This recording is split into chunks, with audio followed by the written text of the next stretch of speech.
We had picks and dynamite. They have tunnel-boring machines guided by laser. We had candles and compasses. They have ground-penetrating radar and real-time seismic monitoring. We moved dirt with mules and rail cars. They have computer-controlled excavators. They're 40 times slower. The original New York City subway cost $57 million per mile in today's money. The Second Avenue subway cost $2.2 billion. Same city, same bedrock, same physics, 38 times more expensive. Here's what we did in 1900. We dug a trench 10 feet wide and 10 feet deep that could stretch from Manhattan to Philadelphia. We installed 15 Empire State Buildings worth of steel. We did this while the streets above remained open. Horse carriages rolled over temporary steel decking while 7,000 men excavated 30 feet below. We moved 35,000 cubic yards of earth every single week. Then we stopped. Not because we ran out of money, not because we ran out of workers, not because the engineering failed. We stopped because we decided that speed kills, and we were right. 54 men died officially. Probably 200 actually. Crushed, drowned, blown apart, cooked alive in summer tunnels that hit 110 degrees. The foreman said, "Dig." You dug, or the 300 men behind you took your job. We don't build like that anymore. We can't. We added 18 years of review to prevent deaths. We added $2 billion in safety systems. This is moral progress. But the original subway still runs. 1 billion rides per year. Those tunnels that killed 200 workers have saved millions of hours, prevented millions of tons of carbon. The Second Avenue subway serves 70,000 people per day. It should have been 20 miles long by now. It's 2 miles. The rest is trapped in review. We traded speed for safety, but we also traded capacity for caution. The men who built the first subway didn't have better tools. They had worse tools. But they had one thing we don't. They had permission to move fast and break things, including themselves. And physics was winning. Manhattan sits on schist, billion-year-old metamorphic rock. Between the bedrock and the surface lies 30 to 60 feet of glacial till. Sand, gravel, clay, and water. The water table in lower Manhattan sits 40 feet below street level. 1,000 gallons per minute tried to flood some sections. That's a bathtub filling in 3 seconds, every minute, forever. Conventional timber shoring couldn't handle it. The water would rot the wood in weeks. The pumping would cause subsidence. Buildings would sink. The street would collapse into the tunnel. This had happened before. London, Paris, Boston. Water wins. William Barclay Parsons, chief engineer, had 18 months to design a solution. He drew 2 different weapons against 2 different enemies. For shallow sections, he specified cut and cover. But not timber. Steel. You rip up the street. You expose the dirt. But you don't dig down first. You build the roof first. 60-foot steel I-beams, each weighing 4 tons, placed every 5 feet across the trench. Temporary decking bolted on top. The street reopens. Traffic returns. Then you dig underneath the steel roof. The beams transfer the weight of the street directly to the foundation walls. The dirt below is no longer holding anything up. You can excavate it without collapsing the street. Think of it like removing an organ without opening the rib cage. The walls of the trench were brick and concrete, poured in 10-foot sections. As workers dug down, masons built up behind them. By the time you hit bedrock 25 feet down, you had a brick box with a steel roof. 48 hours from street closure to street reopening. The tunnel was built while the city walked over it. But cut and cover only works in shallow dirt. Under the East River, you had to bore. Enter the Great Head Shield. It's a cast-iron cylinder, 18 feet in diameter. Sharp cutting edge at the front. 16 hydraulic rams at the back. The shield is a moving tunnel. The front edge cuts into the rock face.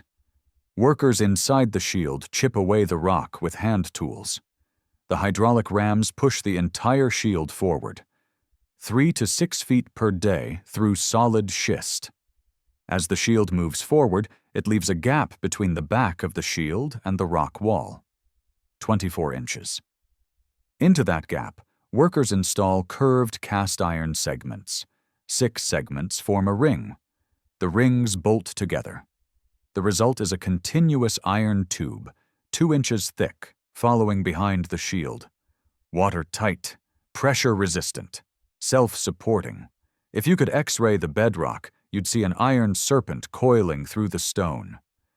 The men work inside the head, breathing compressed air pumped from the surface.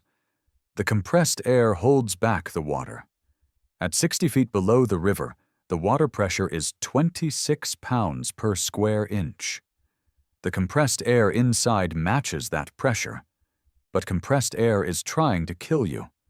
Work an 8-hour shift at 26 psi, and you absorb nitrogen into your blood. Surface too fast and the nitrogen bubbles out. The bends. Your joints seize. Your lungs collapse.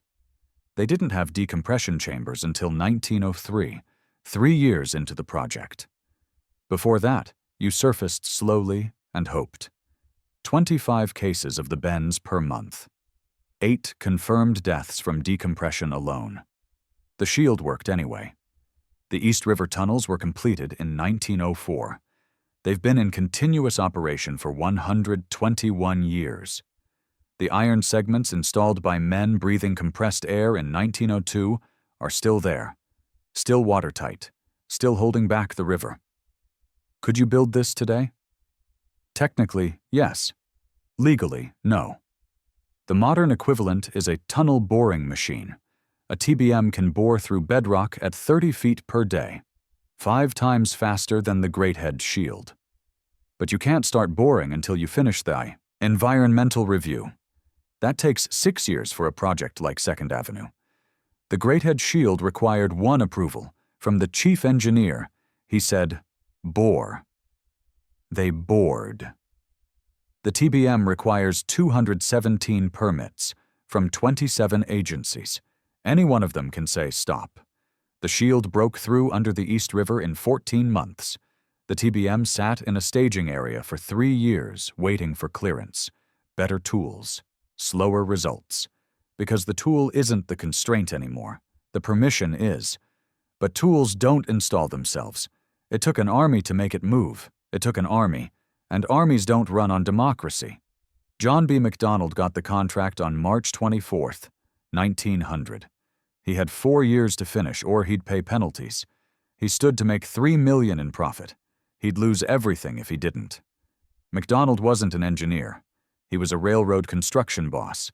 He understood one principle. You don't negotiate with schedules. You beat them. William Barclay Parsons designed the entire system in 18 months, 21 miles, 76 stations. He didn't iterate. He calculated once and built from those calculations. August Belmont Jr. fronted $7 million of his own money.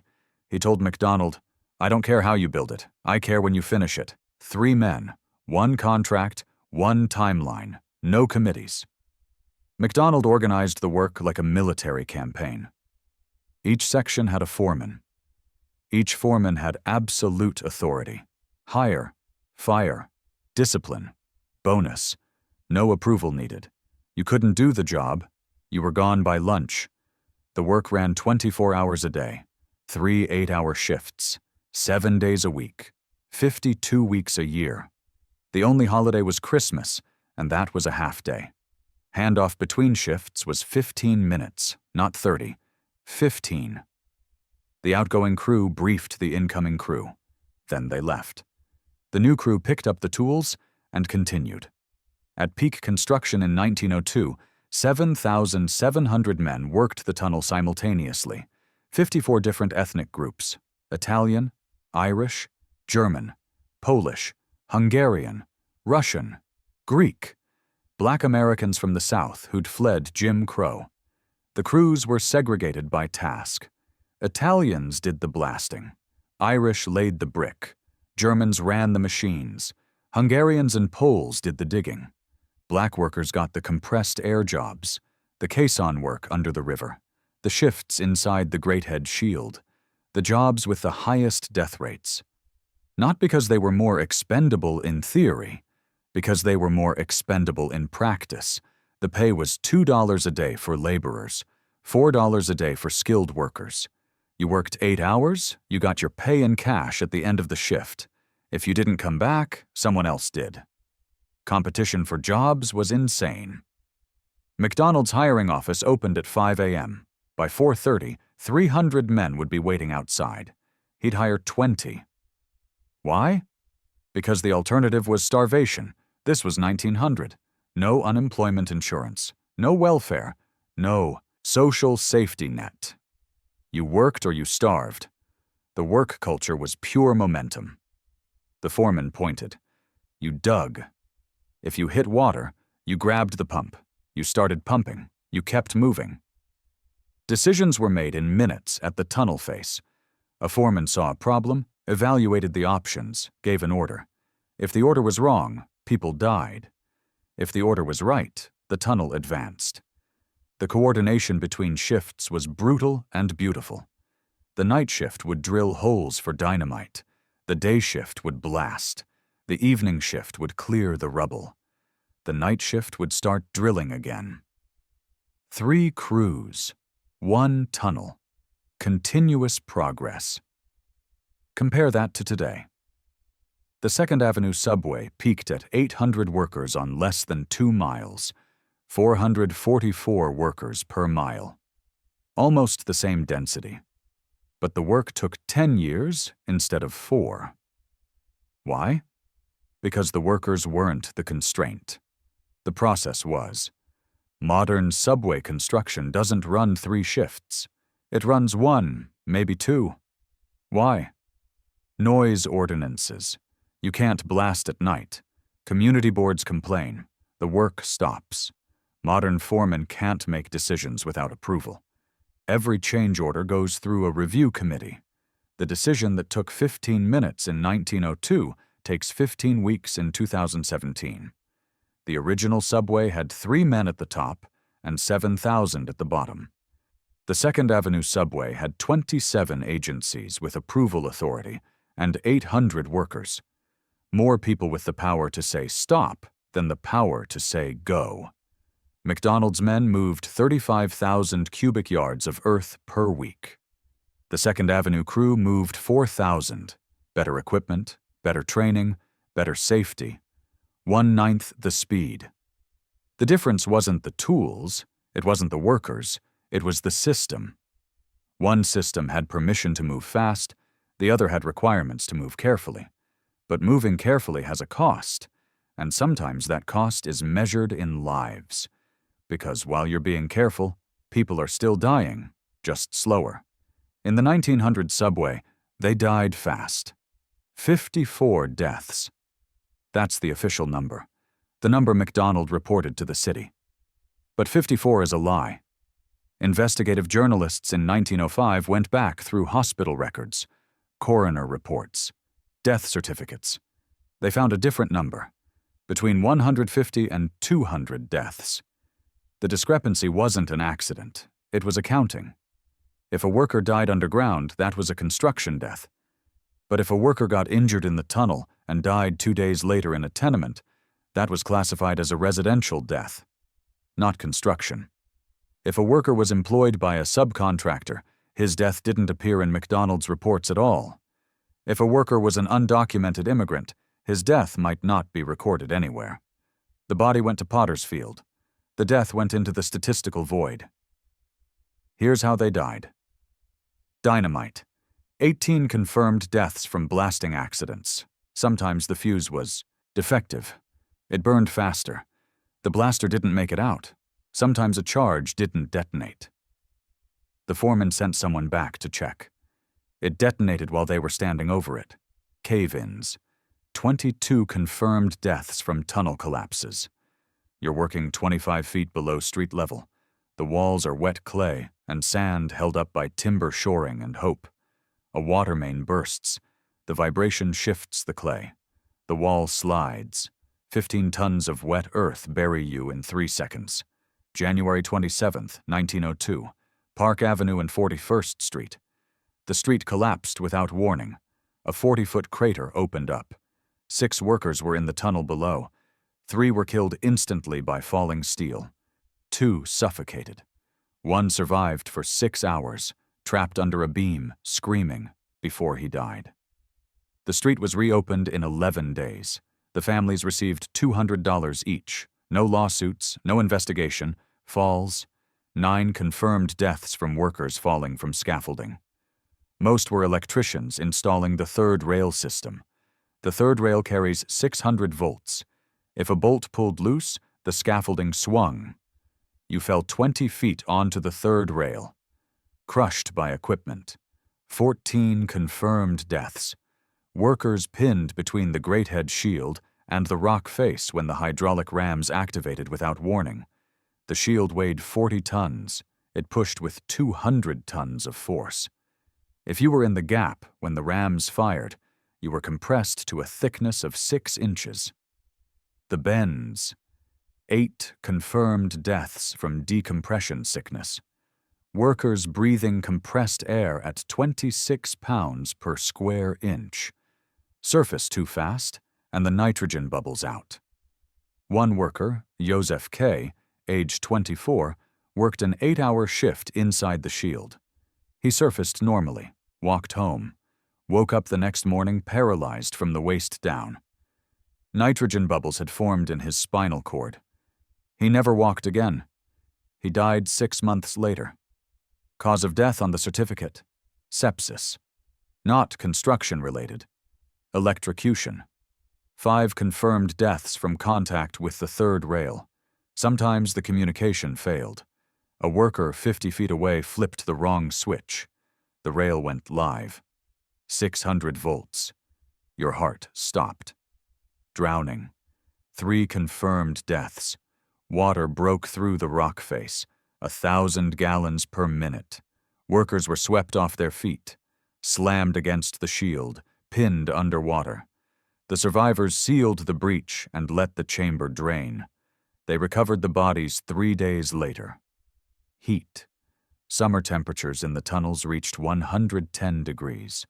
No ventilation, no air conditioning, no water breaks. Men collapsed regularly. The silica dust was invisible but constant.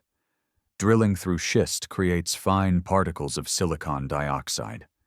Breathe it long enough and your lungs scar. Silicosis. It's permanent. It kills you slowly. Nobody called it silicosis in 1900. They called it miner's lung. It wasn't considered a workplace injury because it didn't happen at work. It happened at home 5 years later, when the worker couldn't breathe anymore. This is the human price of speed. 200 men dead. Hundreds more crippled. Thousands more with lung damage they wouldn't understand until they were dying from it. You can argue the math. 200 deaths. 1 billion rides per year for 121 years. 200 deaths for 121 billion trips. You can also argue the alternative. What if they'd moved slower? The tunnel might have taken 8 years instead of 4. It might have saved 150 lives. It also might not have been built at all. Because investors don't wait 8 years for return on investment. Politicians don't champion projects that outlast their terms. The first subway succeeded because it was fast. It was fast because it was brutal. It was brutal because the workers had no power and no options. We don't accept that trade anymore. We have OSHA. We have workers' compensation. We have unions. We have regulations. This is moral progress. Unambiguous moral progress. But moral progress has a speed limit. And sometimes the speed limit has consequences we don't measure. While we spent 18 years reviewing the 2nd Avenue subway, how many people died in car accidents who would have taken the train if it existed? How many tons of carbon were emitted because the alternative infrastructure was trapped in committee? You can't calculate those deaths as directly as you can count the workers crushed by falling rock. But they're real, and they accumulate. We stopped building fast because building fast killed workers. We started building slow because building slow saves workers. Both statements are true, but we never asked the third question. What's the cost of not building at all? What's the cost of not building at all? That's the question we stopped asking. We know the cost of building fast. 200 workers dead. We know the cost of building slow. $2.2 billion per mile. 18 years. 27 agencies with veto power. 217 permits. What we don't know is the cost of the infrastructure we never built because the process became impossible. Let's be clear. This isn't nostalgia. The 1900s were brutal. The working conditions were inhumane. The death toll was preventable. We should never go back to that. But we did something between 1900 and now that we don't talk about honestly. We didn't just add safety requirements. We added veto points, hundreds of them, each one rational in isolation, each one catastrophic in aggregate. The turning point wasn't a single moment. It was a cascade. New York State creates the Metropolitan Transportation Authority. Before this, the subway was built by private contractors competing for contracts. After this, it's a public monopoly with union labor and sole source contracts. Competition dies. Speed dies with it. President Nixon signs the National Environmental Policy Act. NEPA requires an environmental impact statement for any project using federal funds. The law is 4 pages long. The EIS documents average 11,000 pages. The review process averages 4.5 years. Federal Transit Administration created. Adds a second layer of environmental review. FTA review averages 3 to 7 years. The process is sequential, not parallel. The timelines stack. OSHA created. 847 pages of safety regulations for tunnel work. Every regulation is justified. Every regulation is necessary. Every regulation adds time and cost. Here's the before and after. Before 1970, an engineer could authorize a tunnel. The chief engineer reviewed the plan. If it was sound, you started digging. One signature. After 1970, a lawyer has to defend the tunnel in court. Before you dig, you defend the EIS in public hearings. Community boards challenge the findings. Environmental groups sue. The project hasn't broken ground, and it's already in litigation. The Second Avenue subway faced 47 separate community board hearings over 3 years.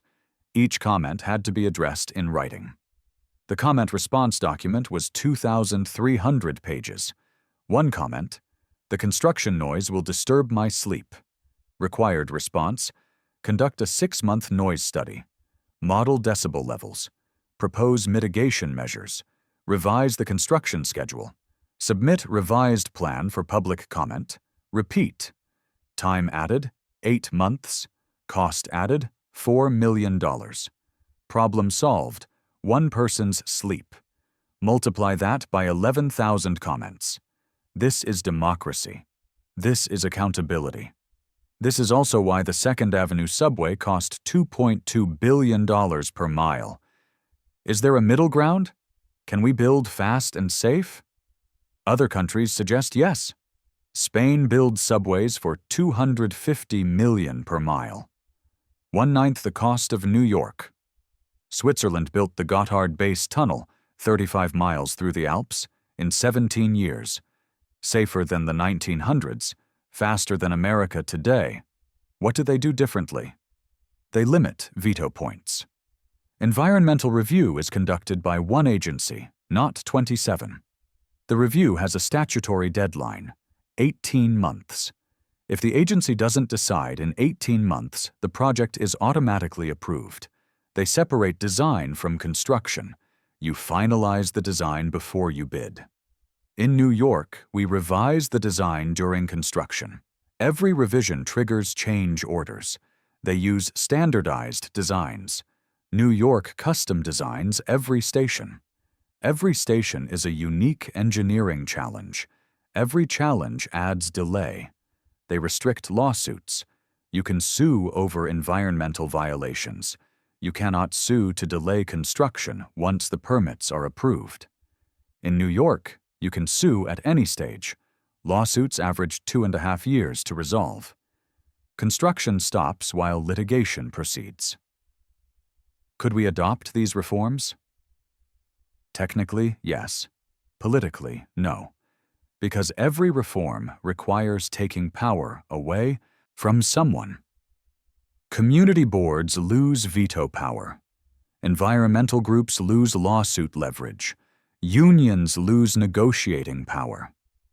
Every one of those groups has rational reasons to oppose reform. They're all right, and they're all wrong. They're right that their individual concern is legitimate. They're wrong that their individual concern should paralyze collective action. Here's the uncomfortable truth. We didn't just trade speed for safety. We traded capacity for process. And process has become its own end. The goal is no longer to build infrastructure. The goal is to perfect the review of infrastructure. The Second Avenue subway was first proposed in 1920, 105 years ago. It's been under continuous study since 1929, 96 years of planning, for less than 2 miles of track. Meanwhile, the original subway still runs. 1 billion rides per year. The tunnels built by men breathing compressed air without decompression chambers. The system that cost 200 lives to build has saved millions of hours and prevented immeasurable carbon emissions. Here's the question we're afraid to ask. Are we willing to accept any deaths for infrastructure? Or have we decided that 0 deaths is the only acceptable number, even if 0 deaths means 0 progress? Because 0 deaths is achievable. Spain does it. Switzerland does it. Modern tunnel boring machines have safety records approaching 0, but 0 deaths requires permission to start. And we've made permission almost impossible to get. The problem isn't the technology. The problem isn't the workers. The problem isn't even the money. The problem is will, institutional will, political will, cultural will. In 1900, we had the will to build and the willingness to accept catastrophic risk. Today, we have the technology to build safely, but we've lost the will to build at all. The men who built the first subway didn't have better tools. They had permission. Permission to move fast. Permission to make decisions at the tunnel face instead of in committee. Permission to fail, even catastrophically, as long as they kept moving forward. We took that permission away. We took it away for good reasons, moral reasons. 200 deaths is 200 too many. But we replaced it with something worse than risk. We replaced it with paralysis. And paralysis has a body count too. It's just harder to see. The person who dies in a car accident because the train doesn't exist. The person who dies from air pollution because the city couldn't reduce car traffic. The person who never got the job because the commute was impossible. Those deaths don't appear in safety reports. They don't trigger investigations. They just accumulate, invisibly, inevitably. So here's the choice we're not making consciously, but we're making anyway. Do we accept 200 deaths over 4 years to build infrastructure that serves billions? Or do we accept 2,000 deaths over 40 years because the infrastructure was never built? The math is brutal. The ethics are worse. Because neither option is acceptable. Both options are real. We haven't figured out how to build fast and safe and democratic. We've only figured out how to build slow and safe and paralyzed. Maybe that's the best we can do. Maybe the cost of speed is always measured in bodies. But if that's the decision, we should make it consciously. We should acknowledge what we're giving up. We should count the costs of inaction as carefully as we count the costs of action. Because right now, we're pretending there's no trade-off. We're pretending we can have perfect safety and rapid construction and democratic process. We can't. The Second Avenue subway proves it. The original subway sits beneath it, 121 years old, still running, still carrying 1 billion people per year, built in 4 years, built on blood. We honor them by refusing to build that way again. We dishonor them by refusing to build at all. Stand on the platform at 86th Street and Lexington Avenue, the new station on the 2nd Avenue line, gleaming, climate-controlled, safe, beautiful, perfect. It took 18 years to build. Walk 3 blocks west to the original subway. The station is 120 years old. The tiles are cracked. The platform is narrow. It's barely maintained. It was built in 2 years. Both stations work. Both stations move people. One cost $57 million per mile. One cost $2.2 billion per mile. Which one represents progress? Both. Neither. It depends on what you're measuring. The men who built the first subway are dead. All of them. They're gone. The tunnels remain. The iron segments installed in 1902 still hold back the East River. The brick walls still support the street above. The steel beams still carry the weight of the city. What they built outlasted them. By a century. By generations. By enough time that we've forgotten what it cost to build it. We need infrastructure now. Climate change, crumbling roads, collapsing bridges, all of it requires construction on a scale we haven't attempted since the 1960s. We have better tools than 1900, better safety systems, better engineering. We can build without killing workers. But we can't build if we can't start. And we can't start if we can't make decisions. That's the capacity we lost. Not the engineering capacity, not the construction capacity, the decision-making capacity, the capacity to say, this is necessary, this is the plan, this is the risk, we accept it. Begin. That sentence used to take 15 minutes. Now it takes 15 years. And while we're deciding, the infrastructure we already have is failing. The original subway succeeded not because the technology was better. It succeeded because the process was simpler. One chief engineer, one contractor, one timeline, one decision. That simplicity was enabled by brutality, by disposable labor, by disregard for human life. We can't go back to that. We shouldn't want to. But we can't go forward with this either.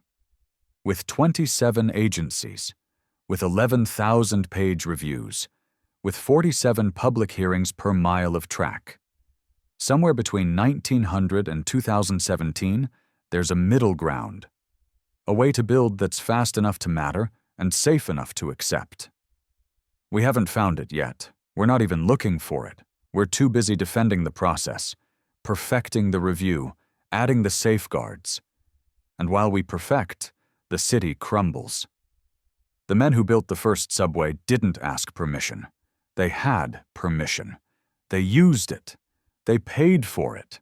We still benefit from it. We ask permission now, from everyone, and everyone says, not yet, not here, not this way. So we wait. And while we wait, we forget what we've lost. Not the lives lost in 1900. We remember those. We should remember those.